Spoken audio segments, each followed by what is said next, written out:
क्या निराश हुआ जाए। यह एक निबंध है जो हजारी प्रसाद द्विवेदी द्वारा लिखा गया है। तो शुरू करते हैं। क्या निराश हुआ जाए। मेरा मन कभी कभी बैठ जाता है। समाचार पत्रों में ठगी, डकैती, चोरी, तस्करी और भ्रष्टाचार के समाचार भरे रहते हैं। आरोप प्रत्यारोप का कुछ ऐसा वातावरण बन गया है कि लगता है देश में कोई ईमानदार आदमी ही नहीं रह गया है। हर व्यक्ति संदेह की दृष्टि से देखा जा रहा है। जो जितने ही ऊंचे पद पर है उनमें उतने ही अधिक दोष दिखाए जाते हैं। एक बहुत बड़े आदमी ने मुझसे एक बार कहा था कि इस समय सुखी वही है जो कुछ नहीं करता। जो कुछ भी करेगा उसमें लोग दोष खोजने लगेंगे, उसके सारे गुण भुला दिए जाएंगे और दोषों को बढ़ा चढ़ाकर दिखाया जाने लगेगा। दोष किसमें नहीं होते। यही कारण है कि हर आदमी दोषी अधिक दिखाई दे रहा है, गुणी कम या बिल्कुल ही नहीं। स्थिति अगर ऐसी है तो निश्चय ही चिंता का विषय है। क्या यही भारतवर्ष है जिसका सपना तिलक और गांधी ने देखा था। रविन्द्रनाथ ठाकुर, मदन मोहन मालवीय का महान संस्कृति सभ्य भारतवर्ष किस अतीत के गहर में डूब गया। आर्य और द्रविड़, हिंदू और मुसलमान,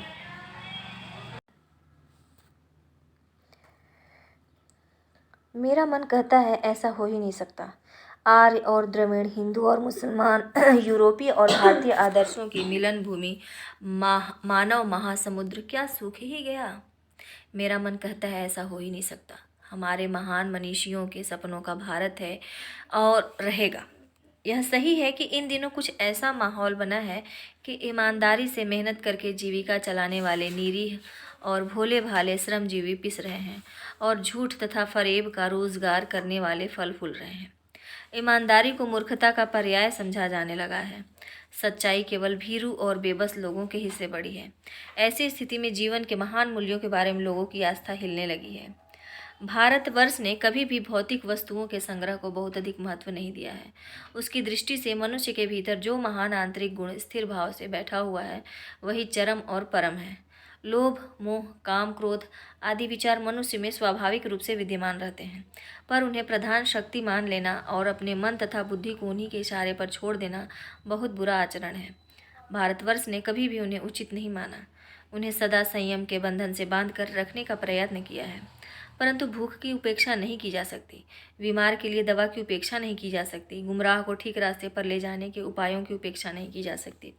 हुआ यह है कि इस देश के कोटि कोटि दरिद्र जनों की हीन अवस्था को दूर करने के लिए ऐसे अनेक कायदे कानून बनाए गए हैं जो कृषि, उद्योग, वाणिज्य, शिक्षा और स्वास्थ्य की स्थिति को अधिक उन्नत और सुचारू बनाने के लक्ष्य से प्रेरित हैं। परंतु जिन लोगों को इन कार्यों में लगना है उनका मन सब समय पवित्र नहीं होता। प्रायः वे ही लक्ष्य को भूल जाते हैं और अपनी ही सुख सुविधा की ओर ज़्यादा ध्यान देने लगते हैं। भारतवर्ष सदा कानून को धर्म के रूप में देखता आ रहा है। आज एकाएक कानून और धर्म में अंतर कर दिया गया है। धर्म को धोखा नहीं दिया जा सकता, कानून को दिया जा सकता है। यही कारण है कि जो लोग धर्म भीरू हैं वे कानून की त्रुटियों से लाभ उठाने में संकोच नहीं करते।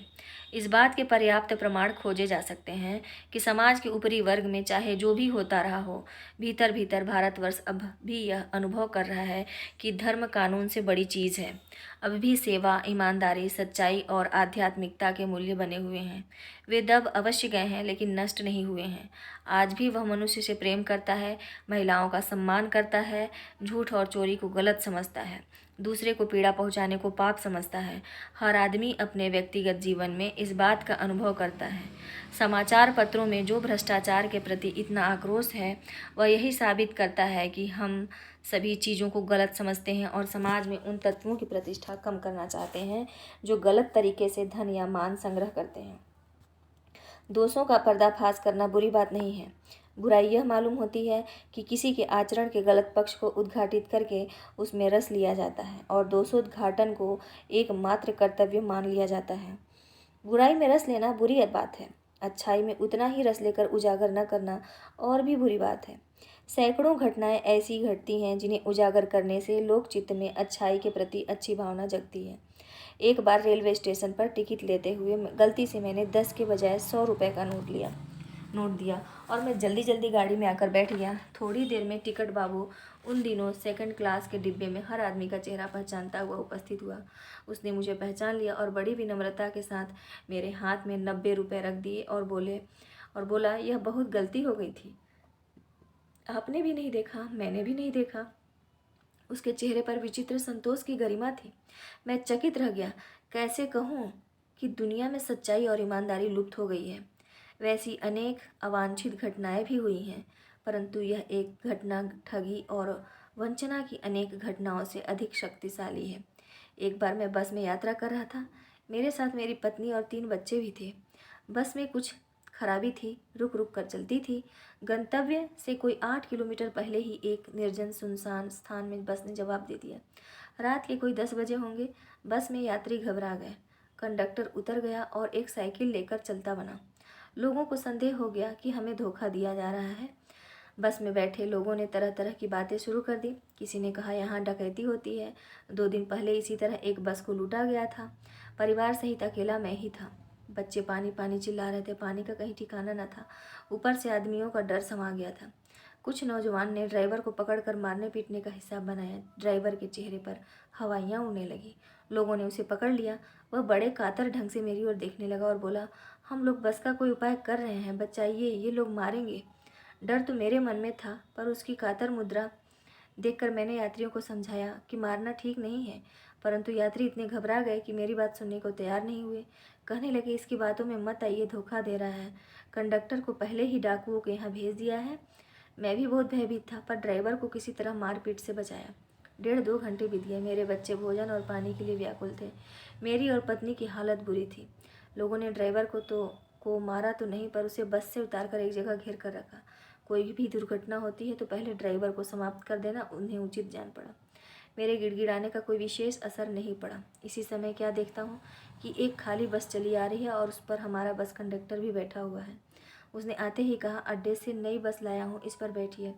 वह बस चलाने लायक नहीं है। फिर मेरे पास एक लोटे में पानी और थोड़ा दूध लेकर आया और बोला, पंडित जी, बच्चों का रोना मुझसे देखा नहीं गया। वहीं दूध मिल गया, थोड़ा लेता आया। यात्रियों में फिर जान आई। सबने उसे धन्यवाद दिया, ड्राइवर से माफ़ी मांगी और 12 बजे से पहले ही हम सब लोग बस अड्डे पहुँच गए।